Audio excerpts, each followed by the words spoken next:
hydrogen trains have attracted the attention of visitors at the Inno Trans, a railway industry trade fair that kicked off on Tuesday in Berlin, showing a new trend of cleaner transportation.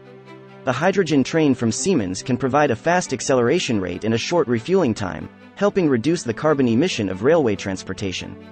The Flirt H2 hydrogen-powered train from Stadler can reach a maximum speed of 130 km per hour. Chinese exhibitors also took their newest products to the trade fair. Huawei's Aviation and Rail Business Unit has been dedicated to the development of applications aiming to improve railway performance and passenger experience.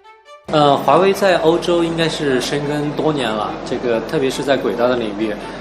同时呢，我们也希望在这个应用的层面，能够和欧洲当地的一些这种应用的这种厂家，能够做更多的这种智能应用，去提高它的效率、安全和这个乘客的体验。